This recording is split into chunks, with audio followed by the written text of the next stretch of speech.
ಬಸವಣ್ಣನವರನ್ನು ಬಳಸ್ಕೊಂಡು ಲಿಂಗಾಯತ ಧರ್ಮವನ್ನು ಹೊಡೆಯುವ ಕೆಲಸ. ಇದು ಪ್ರಶ್ನೆಯನ್ನು ಕೇಳುವವರು, ಈ ವಾದವನ್ನು ಎತ್ತಿದವರು ಯಾರು ಅಂದರೆ, ಒಂದು ಕಡೆ ಒಂದು ಪ್ರಬಲ ರಾಜಕೀಯ ಪಕ್ಷ, ಅದರ ಅನುಯಾಯಿಗಳು, ಅದರ ಲೀಡರ್ಗಳು, ಅದನ್ನು ನಂಬುವಂಥ ಅವರ ಅನುಯಾಯಿಗಳು. ಎರಡನೇದು ಕೇಳಿದ್ರೆ ಕೆಲವು ವೀರಶೈವ ಪಂಥಕ್ಕೆ ಹೆಚ್ಚಿನ ಒಲವು ಇರ್ತಕ್ಕಂಥ ಕೆಲವು ವಿರಕ್ತರು ಮತ್ತು ಪಂಚಾಚಾರ. ಈ ಪ್ರಶ್ನೆ ಈಗ ಕಳೆದ 300 ವರ್ಷಗಳಿಂದ ಈ ವೀರಶೈವರ ಪಂಚಪೀಠಗಳಿಗೆ ಸೇರಿದ 300 ಮಠಗಳು ಒಂದು ಕಡೆ ಇದ್ದರೆ, ಬಸವಣ್ಣನವರ ಅನುಯಾಯಿಗಳಿಂದ ವಿರಕ್ತ ಮಠಗಳು 800ರಷ್ಟು ಮಠಗಳು ಮತ್ತೊಂದು ಕಡೆ ಈ ಧರ್ಮ ಯುದ್ಧ ನಡೀತಾ ಇದೆಯಲ್ಲ. ಎಷ್ಟು 100 ವರ್ಷಗಳಿಂದ ನಡೀತಾ ಇದೆ? ಸುಮಾರು 400 ವರ್ಷ ನಡೀತಾ ಇದೆ.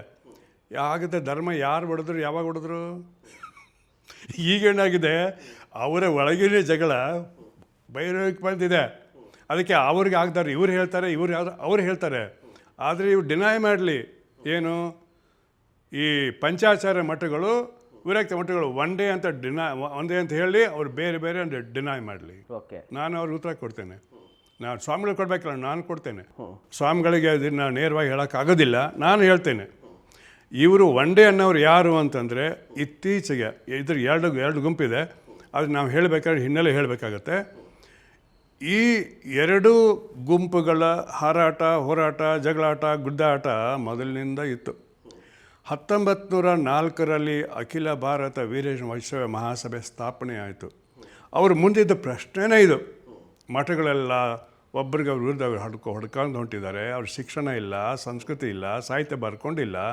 ಈ ಜಗಳ ಯಾಕೆ ಒಂದುಗೂಡಿಸ್ಬೇಕು ಅಂತ ಮತ್ತೆ ಹೇಳ್ತಾರೆ. ಇನ್ನೊಂದು ವಾದ ಇದೆ, ಪ್ರತ್ಯೇಕ ಲಿಂಗಾಯತ ಧರ್ಮವನ್ನು ಕೇಳುವವರಲ್ಲಿ ಕೂಡ ಡಬಲ್ ಸ್ಟ್ಯಾಂಡ್ ಇದೆ.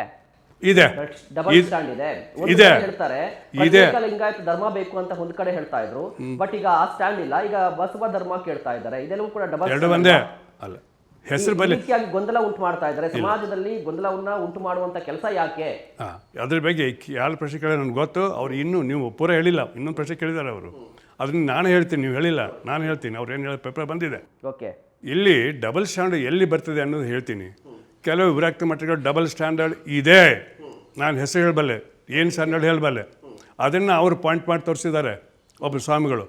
ನಾನು ಹೆಸರು ಹೇಳಲ್ಲ, ನಿಮ್ಗೆ ಗೊತ್ತಿದ್ದು ಯಾರು ಅಂತ. ಅವರು ಪಾಯಿಂಟ್ ಔಟ್ ಮಾಡಿದ್ದಾರೆ, ಅದು ಸತ್ಯ. ಓಕೆ, ಅದನ್ನು ಯಾರು ಒಪ್ಕೊಳ್ಬೇಕು. ಏನು ಡಬಲ್ ಸ್ಟ್ಯಾಂಡರ್ಡ್ ಇದೆ? ಬಸವ ಧರ್ಮ, ನೀವು ಮತ್ತೊಂದು ಶಬ್ದ ಬಸವ ಧರ್ಮ ಅಂತ ಆಗಿದೆ. ವಚನ ಧರ್ಮ, ಬಸವ ಧರ್ಮ, ಶರಣ ಧರ್ಮ, ಲಿಂಗಾಯತ ಧರ್ಮ, ಇವು ಪರ್ಯಾಯ ಶಬ್ದಗಳು. ಅದಕ್ಕೆ ಬದಲು ಯಾಕೆ ಮಾಡಿರೋ ಶಬ್ದ? ಯಾಕಂದರೆ ಕೆಲವೊಬ್ಬರಿಗೆ ಲಿಂಗಾಯತ ಅಂದರೆ ಅಲರ್ಜಿ. ಅದಕ್ಕೆ ಶರಣರ ಹುಟ್ಟಾಕಿದ ಧರ್ಮ ಶರಣ ಧರ್ಮ, ಬಸವಣ್ಣ ಹುಟ್ಟಾಕಿದ ಧರ್ಮ ಬಸವ ಧರ್ಮ. ಆ ವಚನಗಳಿಂದ ಹುಟ್ಟಿದ್ದು ಶರಣರು ಇದ್ದರು ಅಂದ್ಕೊಂಡು ಶರಣ ಧರ್ಮ, ವಚನ ಧರ್ಮ, ಬಸವ ಧರ್ಮ ಈಕ್ವಲ್ ಟು ಲಿಂಗಾಯತ ಧರ್ಮ. ಅದರಲ್ಲಿ ಯಾವ ಡುಪ್ಲಿಸಿಟಿ ಇಲ್ಲ. ಯಾವನು ಬೇಕಾದರೂ ಕೇಳ್ಕೊಳ್ಳಿ, ನೀವು ದೊಡ್ಡ ಸ್ಕಾಲರ್ನ ಕಡೆಗೆ ಏನೋ ಕರೆಕ್ಟ್ ಶಬ್ದ ಇರೋದು ಶರಣ ಧರ್ಮ ಇರಬೇಕು. ಯಾಕಂದರೆ ಬಸವಣ್ಣ ಲೀಡರು, ಬೇರೆ ಶರಣರು ವಚನಗಳು ಬರ್ತಾರೆ, ಭಾಳ ತಾತ್ವಿಕ ಒಂದು ವಚನಗಳಿದೆ, ಓದಬೇಕು. ಓಕೆ, ಆದ್ದರಿಂದ ಕೇವಲ ಲಿಂಗಾಯತ ಬಿಟ್ಟು ಬಸವ ಧರ್ಮ ಅಂದಿದ್ದಕ್ಕೆ ದ್ವಂದ್ವ ಅಲ್ಲ. ದ್ವಂದ್ವ ಎಲ್ಲಿದೆ ಅಂದರೆ, ಈ 300-400 ವರ್ಷಗಳ ಅವಧಿಯಲ್ಲಿ ವೀರಶೈವರ ಪ್ರಭಾವದಿಂದ ಅನೇಕ ವೈದಿಕ ವಿಚಾರಗಳು, ಆಚರಣೆಗಳು ಸೇರಿಕೊಂಡಿದ್ದೇವೆ. ಆಮೇಲೆ ಈ ಲಿಂಗಾಯತ ಅಂತ ಹೋಗೋದಿಲ್ಲ. ಆಮೇಲೆ ತೀರ್ಥಯಾತ್ರೆಗಳು ಹೋಗಬಾರ್ದು, ಯಾಕಂದರೆ ದೇವರು ಇಲ್ಲೇ ಇದ್ದಾನೆ, ಅಲ್ಲಿ ಯಾಕೆ ತೀರ್ಥಯಾತ್ರೆಗೆ ಅಂತ ಹೇಳ್ತಾರೆ. ನೀವು ಗುಡಿ ಗುಂಡಾರಿಗೆ ಹೋಗಬಾರ್ದು, ಮೂರ್ತಿ ಪೂಜೆ ಮಾಡಬಾರ್ದು ಅಂತಿದೆ. ನಮ್ಮ ಕೆಲವು ವಿರಕ್ತ ಮಠಗಳು ಮಾಡ್ತಾ ಇವೆ. ಮೂರ್ತಿ ಪೂಜೆ ಅಲ್ಲ, ಅವರ ಗದ್ದಿಗೆ ಪೂಜೆ. ಗದ್ದಿಗೆ ಅಂದರೆ ಏನು? ಆ ಸ್ಥಾಪನೆ ಮಾಡಿದ ಅವರು ಹಿಂದಿನ ಗುರುಗಳ ಪೂಜೆ. ಈಗ ಅವ್ರೇನು ಹೇಳ್ತಾರೆ? ಮೂರ್ತಿ ಪೂಜೆ ಅಲ್ಲ, ನಮ್ಮ ಗುರುಗಳ ಸ್ಮರಣಾರ್ಥವನ್ನು ಕಟ್ಕೊಂಡಿದ್ದೀವಿ ಅಂತ ಹೇಳ್ತಾರೆ. ಮೂರ್ತಿ ಆದರೂ ದೇವ್ರದ್ದಾದರೂ ಅಷ್ಟೇ, ನಿಮ್ಮ ಗುರುಗಳದಾದರೂ ಅಷ್ಟೇ. ಗುರು ಅಂದರೆ ದೇವರು, ಗುರುಲಿಂಗ ಜಂಗಮ ಅಂತ ಹೇಳ್ತೀರಿ, ನೀವು ಮೂರ್ತಿ ಪೂಜೆ ಮಾಡ್ತೀವಿ ಅಂತ ಅಲಿಗೇಷನ್ ಇದೆ.